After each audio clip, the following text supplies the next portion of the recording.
In this video lecture, we're going to go over the human body and focus on what exactly is anatomy and physiology.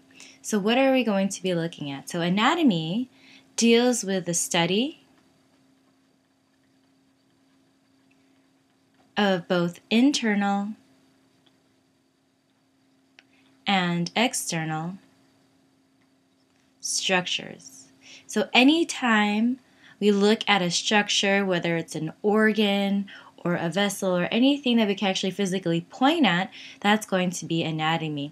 And it also looks at relationships among different body parts. Physiology, on the other hand, deals with how organisms perform vital functions. So anytime you see the word function, how things work, that deals with physiology. All right, so here is a great example of comparing anatomy and physiology. So once again, anatomy deals with structure.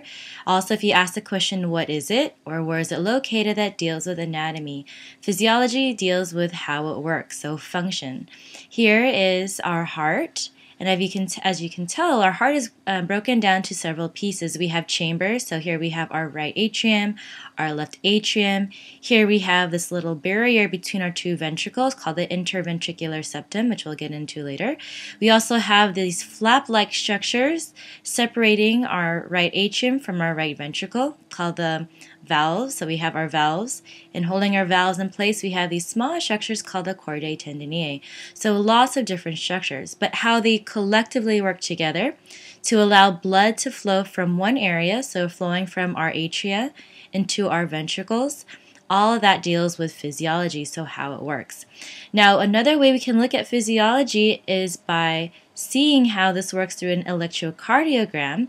And so these are broken down into different waves. So here we have our P wave, QRS complex, ST segment, and then T wave. And all of these also compare to how the different regions of our heart is functioning. So for example, P wave, this deals with the contraction of our atria. QRS deals with the contraction of our ventricles, and then we have relaxation of our ventricles with this T wave. So great comparison for that. Now another example we can look, here we have what are called gross anatomy. So this is an example of gross anatomy. And gross anatomy deals with looking at structures with the unaided eye. So basically you look at something and you can identify the vessels. So here we have a coronary artery. Here we have aorta. Okay, so just looking at it physically.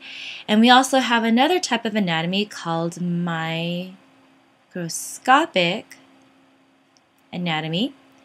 And this deals with looking at structures, anatomy. I promise I can spell. And this deals with looking at structures with the use of a microscope. So here we have the coronary artery. If we take a cross-section, we can put this and mount it on a slide, stain it with hematoxylin eosin, and then now look at a cross-section. So here we have a cross-section of this coronary artery, and we can look at different things. So here we can notice lots of plaque buildup. All right, so any type of obstruction, and of course, with more of this plaque buildup, we have less area of our opening called our lumen for blood to flow through. Okay, so microscopic and gross. Here's another example of gross and microscopic anatomy. So here we know our lungs. We've seen this before. Part of our respiratory system, this structure right over here called our trachea. We have our primary bronchi. Here, of course, we have our right and our left lung. We can divide these lungs by these structures called fissures. So here we have our oblique, and we have our horizontal. And then, of course, we have our lobes. So superior lobe, our middle lobe, and then our inferior lobe. Now here, microscopic anatomy, this is some of the tissues and cells that line our trachea, and specifically we're going to look at this cell right over here. And this is called a goblet cell. Okay. Other things we can do, so if we describe this, what other things can we see? Well, we can notice this brush border-like structure appearance over here, and these are called cilia. So these types of cells, here's one type of cell right over here. And on the surface of these cells, we have this nice cilia. So this type of cell specifically is called ciliated pseudostratified columnar epithelia. Okay, so basically describes what exactly we're looking at. So it's ciliated because we see cilia. Pseudostratified, that actually we'll get into that in chapter 4, that these cells look like there's multiple layers, but really it's all just one layer. And then columnar because it looks just like a column. Looking at physiology, this deals with cells' mechanisms and how they interact with the environment, and looking specifically at their physiology. So if we look here at our lungs, what is the function of our lungs? Good, we're going to bring air in and out of our body, mostly for gas exchange. Oops, so physiology. So our lungs, this is where we have gas exchange. You're going to bring in oxygen and remove carbon dioxide. This is what we saw in the other slide, the ciliated columnar epithelium. What is the function of all of this cilia? As you can notice here, it's moving side to side. So really what that does is it helps trap particulate matter and material, pathogens moving through our respiratory system. Okay, so function of those goblet cells. Function of those pseudostratified columnar epithelia.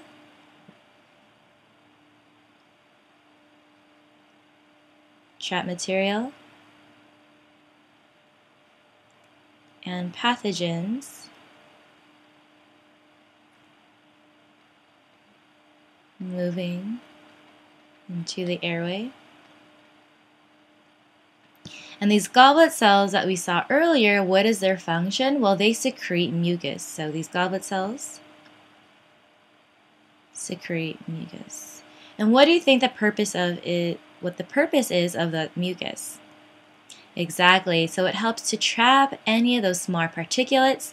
And here with the cilia, we can move that back towards our nasal passage and then excrete it either through our nose or through our mouth.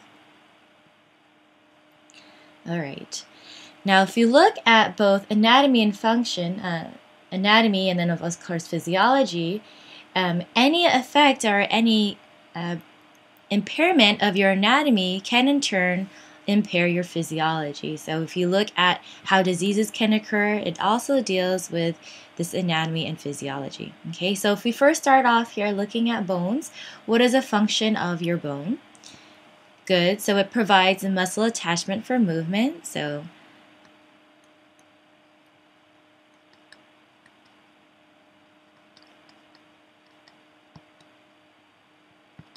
all right, and if you have a bone fracture, what happens? So then you have impaired muscular movement.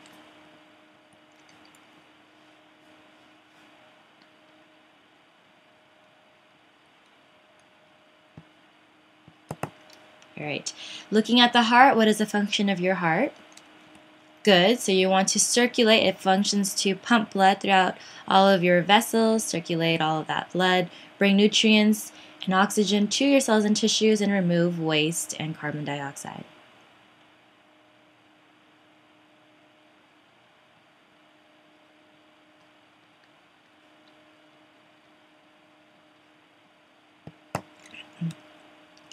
And in the event your heart tissue dies, we call this a myocardial infarction, what can happen? Good, so if you have a decrease of oxygen, your cells and tissues will die, and eventually that can also affect your heart muscles, because all this heart also needs oxygen in order for it to survive, and those cells and tissues will die. Once that happens, you will decrease blood flow to the rest of your body, which could lead to death. So lack of oxygen to your cells of tissues, and also could lead to death, especially affecting your heart. Now, DNA, what is the function of your DNA? This is really important. We're going to get into this in chapter 3, I believe. Oh, I'm sorry, no, chapter 2. And DNA is important because it controls our cell growth.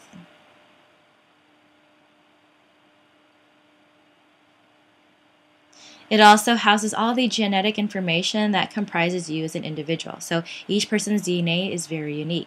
Now, what happens if you have mutated DNA? So this can lead to disease, which we all know as cancer. So cancer, basically the definition of cancer is uncontrolled cellular growth. Okay, and so we'll go see that in a little bit. All right, great. So by now you should be able to distinguish between anatomy, physiology, practice identifying structures, and then also knowing what those function of those structures are going to be. So the next topic we're going to look at are levels of organization. So once again, we're always building up. So how things are functioned and how things are formed are very interrelated, and they're all built up from something so simple such as our chemical and molecular level. So this deals with atoms. Atoms in turn come together to form different structures, and we build those up to form our next level of organization, which is our cellular level. And a cell is actually the smallest functional unit of all living things. So this is a composition of all of our chemical and molecular components. From this, if you take one or two more cells, you put two and more cells together. And they all have the same function. You then form our tissue. So tissues are the next level of organization. You put lots of tissues together, and these comprise our next level of organization, which is going to be our organ. And then depending on what the organ is, and they come together to form organ system. So all of these organs will work together and to accomplish a specific purpose. So for example, in our cardiovascular system, we have our heart, we have our blood vessels, your arteries, your veins, arterioles, venules, your capillaries. All of these work together to bring oxygenated blood and nutrients towards your cells and tissues, and remove all that carbon dioxide and waste from your cells and tissues to then get excreted by the body. Now, if we put all of our organ systems together, this gives rise to our organism. So you as an individual is the highest structure of organization, which is the organism. So let's look at this all in all once again, step by step. So here we have atoms, they combine together.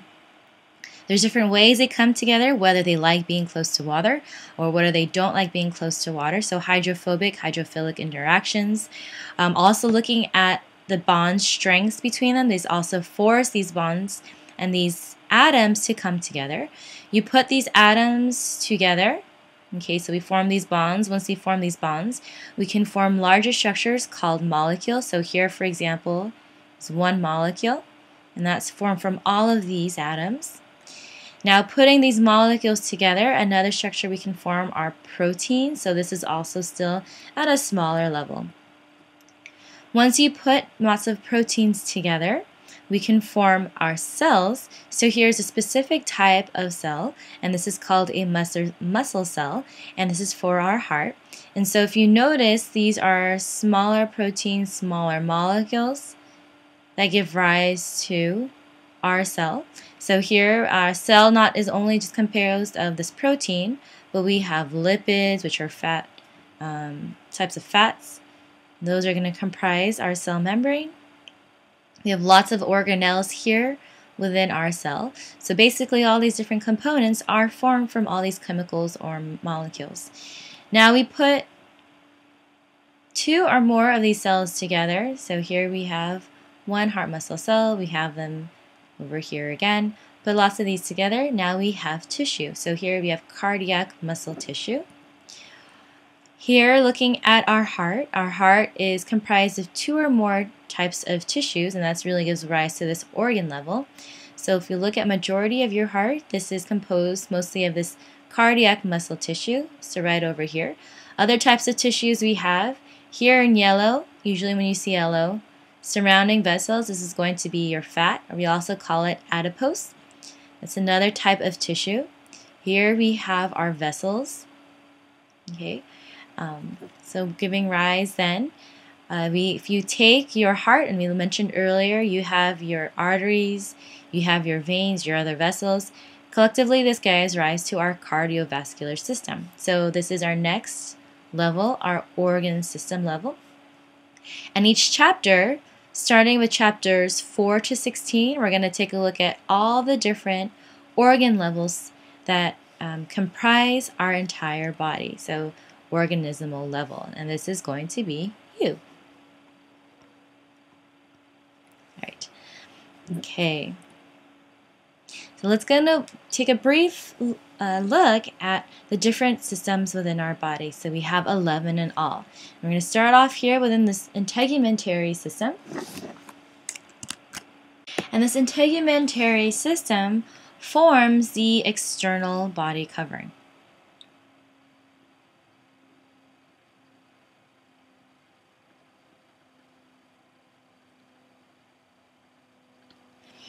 Its main function is to create this first barrier from the external environment, from the internal environment. We can also protect deep tissues from injury. So we have this nice barrier. It also synthesizes vitamin D. So it's a good idea for you to get your sun exposure in. You definitely want to use sunblock to block those harmful rays, but at the same time we do need those UV rays to synthesize and to excite and form the precursors to vitamin D. We also have the location of cutaneous nerve receptors, so your ability to sense different temperatures and pains are all here within your skin itself. Also here we have a protection of your body through hair, through fingernails, and then also we can maintain heat and retain heat through the hair on your head. The next system we have is a skeletal system, and really this is the main function of this is for protection and support of your body organ. So if you can imagine, your muscles will attach here towards your bones, and by doing that we can hold everything in place, and on top of this you're going to have your skin. Protection, so if you look at here your rib cage, what important organs are found underneath? Good, you have your heart and you have your lungs. So very crucial for maintaining oxygen in and out of your body, and also maintaining the flow of your blood. Another thing that's really important about the skeletal system is this is where we form our red blood cells. And also white blood cells. Okay, so red blood cells, this is for your oxygen transport and also your the intermediate of where you form bicarbonate, which you're going to need for your carbon dioxide excretion. White blood cells, this is all for your immune response, so very important. Now other things we do here, we also store minerals. All of that calcium, all of that phosphate needed for your bone growth and bone cells, all of that's formed over here. All right. Muscular system, main function of this is going to be for locomotion. Your ability to move is all because your muscles can contract. So as these contract, so you imagine bringing up your biceps, you can then raise your arm closer towards your body. We can also, as you contract your muscles, you can maintain your posture. And another function of your muscular system is to produce heat. So you can imagine if you ever get cold, which we hardly ever get cold in Hawaii, right guys? So for those of you living in Hawaii, we really don't get cold that much, but if you do get cold, you notice you start shivering. And by shivering, you cause a contraction of these muscles, and in the process, by doing that, you give off heat. So that's how you can warm up.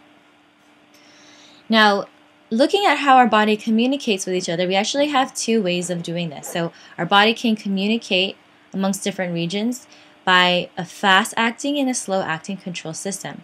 Our nervous system is the fast-acting control system of our body that can respond very quickly to both internal and external changes. So imagine if you're driving in a car, you hear the siren of the ambulance. What are you going to do? You're going to immediately pull over so you can have that quick response, and it's all because of this nervous system. And to do that, you activate both your muscles and you activate your glands. Okay. Also, your stress response deals with your nervous system. Looking at the endocrine system, this is the second way that our body can communicate with each other, with different organs and different regions of your body. And this is a slow-acting control system of our body. And we can secrete regulatory hormones for growth, reproduction, and your metabolism. Okay, so your growth spurts, your reproductive ability. Why is it that a lot of people don't have the ability to reproduce at age 6 versus your teenage years? All that's regulated by these hormones, all part of the endocrine system. The next system, we briefly looked at this earlier, is the cardiovascular system. And we can transport materials all throughout our entire body. It's kind of like the highway of our body, by our heart pumping the blood. Okay, so this deals with transportation of your oxygen, carbon dioxide, nutrients, and your waste. Now this next system, not too many people know or are familiar with this system, and this is the lymphatic system. So lymphatic system works very closely with our cardiovascular system. And if we look over here very quickly, we'll see we have arteries. Typically they're shown in red, however there are some arteries in blue. And we have veins which bring deoxygenated blood and waste back towards our heart. So all this gets exchanged here at this level, the capillary level. Now when that exchange occurs, sometimes some of this fluid comes out of our capillaries and it starts collecting in our surrounding cells and tissues. So eventually if you see that swollen area, especially if you're in a long flight and you don't move your legs or your legs too often, this can give rise to that swollen appearance called edema. Okay, so how do you get rid of edema? Well, you really want to bring back all that extra fluid into your heart to restore your blood volume. So lymphatic system does just that. So you'll always see lymphatic system very closely associated with our cardiovascular system. We can bring back all that extra fluid to bring up our blood volume. Another function, very important function of the lymphatic system, is that it's involved in immunity. So as we bring that fluid back towards our heart, we can screen it, look for debris, look for any pathogens. So pathogens are disease-causing microorganisms. And I'm going to be talking about pathogens a lot. I'll be mentioning that and saying that term frequently. So disease-causing organisms. All right, so we can screen that, and then we can mount an immune attack to fight it off from our body. So really important lymphatic system. Next system we have is the respiratory system. So this keeps our blood supplied with oxygen, and it removes carbon dioxide. Respiratory system also can respond to any time if your pH of your blood gets too high or too low. We can have centers in our brain that stimulate our respiratory system to either increase oxygen intake or increase carbon dioxide excretion. So lots of control over there. Next system we have is going to be the digestive system. So digestive system, main function is to break down your food. So you want to bring food in, break it down, and then you want to absorb all that nutrients for the main function of energy, right? You want to create that energy source for your body. And then also, we need all those nutrients to build up our cells and replenish any dead or dying cells that we have in our body. Well, after we're done absorbing all these nutrients, we can excrete and eliminate anything that's solid and indigestible through defecation. The next system we have is the urinary system, and the main function of this is to eliminate nitrogenous wastes. So breakdown of those nucleic acids, which we're going to be finding in our proteins. We can also maintain our acid-base balance. So looking at our pH of our body. And we can also regulate our water and electrolyte level. Now, what's closely related to our water levels, of course, is going to be our blood volume.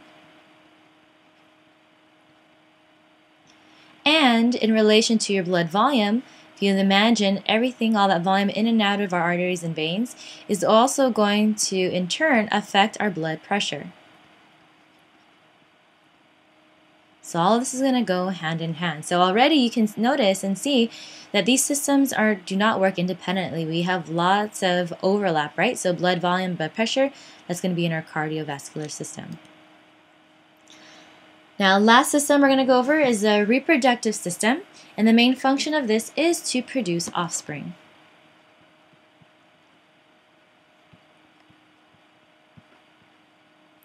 Of course, in males and females, we have very unique and different structures and organs for this.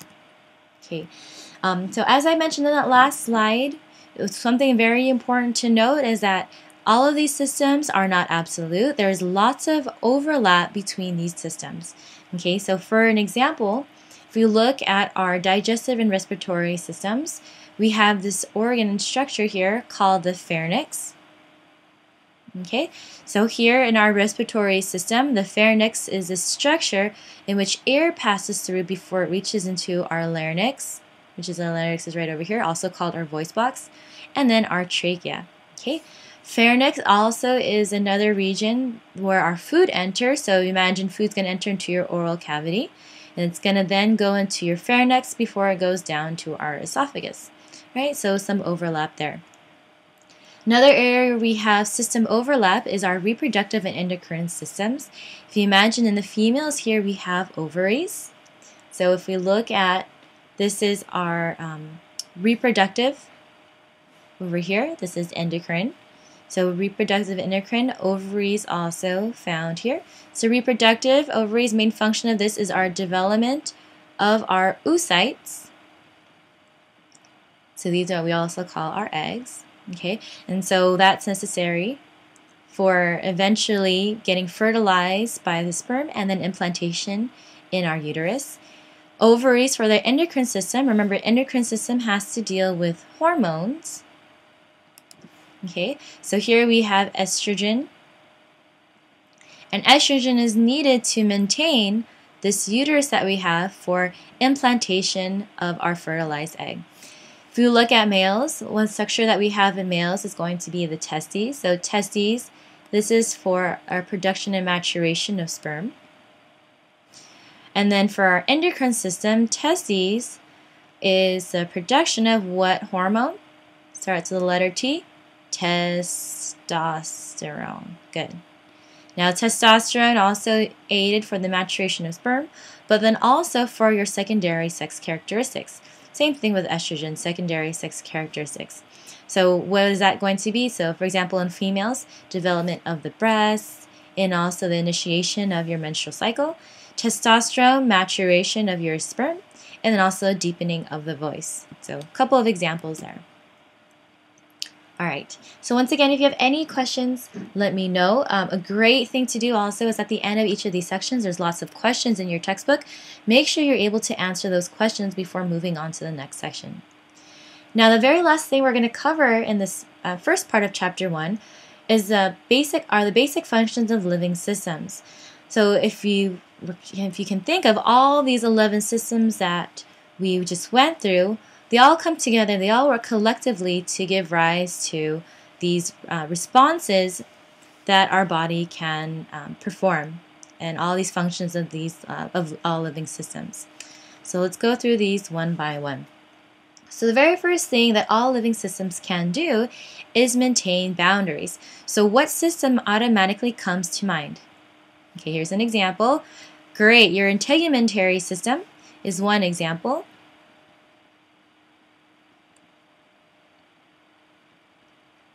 Of maintaining boundaries.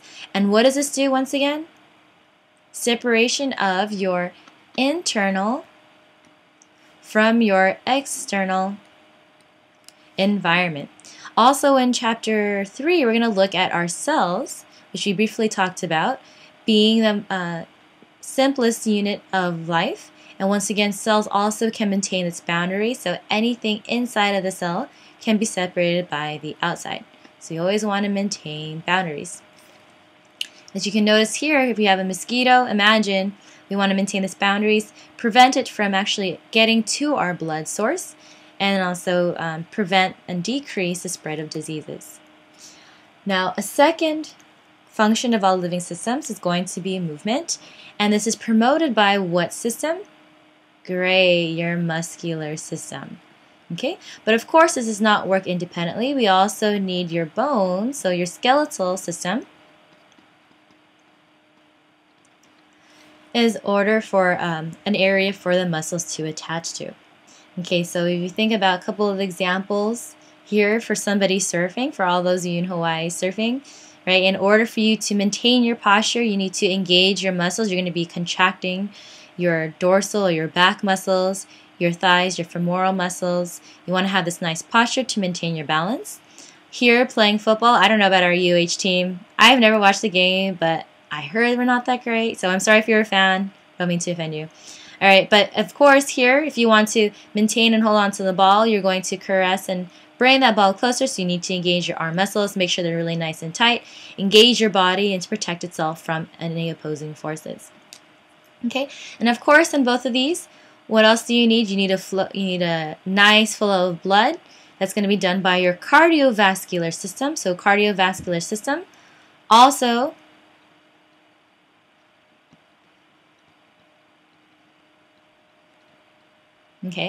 also the muscles there, all of those heart muscles needed to pump that blood through your entire body to allow these actions to occur.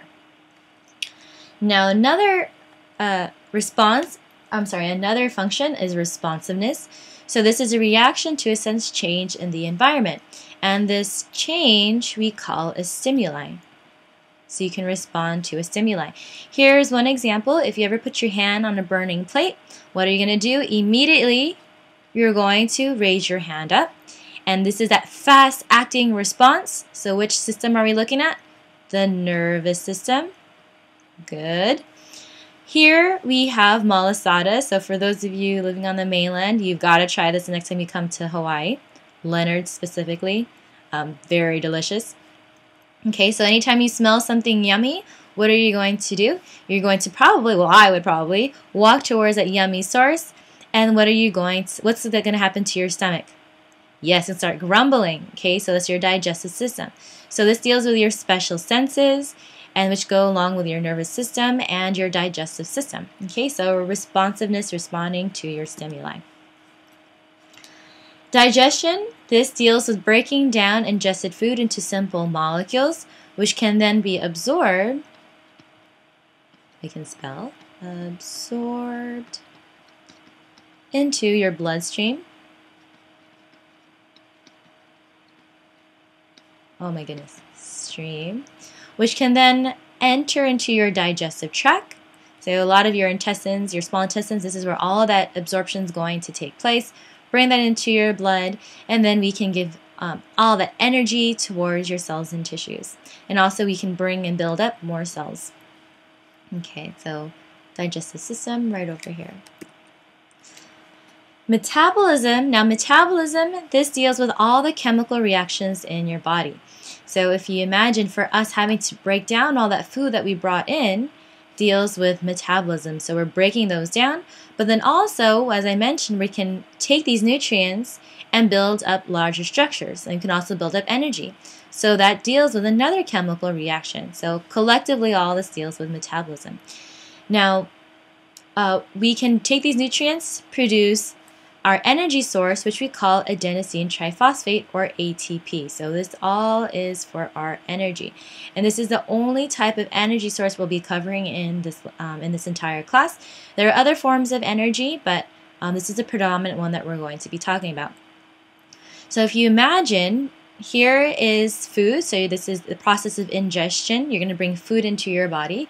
You can break down this complex structure into simpler building blocks. And this entire process, this is called catabolism. So breaking down. And then anabolism. is this process of taking these building blocks and bringing it and producing something completely different that the body can utilize. Okay, but collectively, as we mentioned, both catabolism and anabolism give rise to metabolism. Right, so it's the sum of catabolism and anabolism. All right, so it's pretty neat. You can just take these specific building blocks and build something completely different. Okay, so with digestion and metabolism, of course, we have waste. So we're not going to utilize everything that we break in and that we take into the body. And we can do this by these two major systems. So we have our digestive system. Okay, so once we absorb all those nutrients within our small intestines, we can then bring everything out and take everything out in our large intestines. So we can reabsorb our water and any solid material we're going to excrete through our anus in the form of feces. And the second system is going to be your urinary system. Okay, so a lot of this liquid nutrients, liquid matter coming into our body, a lot of that water, we're going to bring that into our bloodstream. But of course, all this fluid can then be filtered here through our kidneys, and all that liquid is going to get excreted as urine. Okay, so this feces and this urine. Other types of waste we have here, respiratory system. We can get rid of carbon dioxide, so that's another one that we can look at. But removal of our waste, we predominantly look at our digestive and our urinary systems. Okay, another thing we have is reproduction, so production of offspring. And our organismal reproduction, this is we're creating a whole new person, so with us. Okay. Now with these nutrients and this energy, what we can do is increase our number of cells. So we increase the number of size. Increases is accomplished by an increase of number of cells. Okay, so we need all of these energy sources for growth.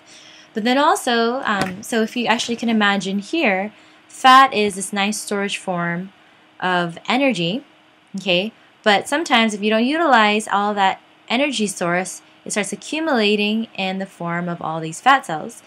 And so over time, you have more growth and more production of all of these fat cells. So that's not the greatest, right? If you imagine growing from a baby to an adult, we also have growth. So we can grow our bone cells, our osteocytes. So by doing this, from getting from a baby to an adult, you're going to increase your number of bone cells. You're also going to increase the number of your skin cells, so your epidermal cells, your intestinal cells, your reproductive cells, so everything pretty much from your birth to being a full growth adult, you're going to increase your number of cells. Great. Now I want you to take the time, I want you to pause this video, and as a quick review, I want you to look at and determine whether or not these levels are going to be chemical, cellular, tissue, organ system, or organismal levels. Okay, so is an adipocyte, so an adipocyte is a fat cell. Is that a tissue level, an organ system level, organismal, cellular, or chemical and molecular? Okay, so take a pause right now and we'll go over these answers. Alright, so hopefully you did some practice. So adipocyte, what did you guys get? Good, so this is cellular level of organization. What about glucose? So glucose, C6H12O6. So you see lots of these atoms, so that can give you a hint that this is going to be your chemical or molecular level.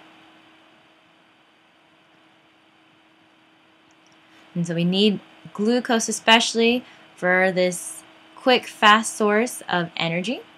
Intestines, what level is this? Good, this is going to be your organ level. Human, so you as an individual, great, organismal. Cardiovascular system, good, your organ system. What about your lungs? Good, your organ. Now, what about tissue? So I didn't include this as an example, but some other examples for tissues bones, your blood.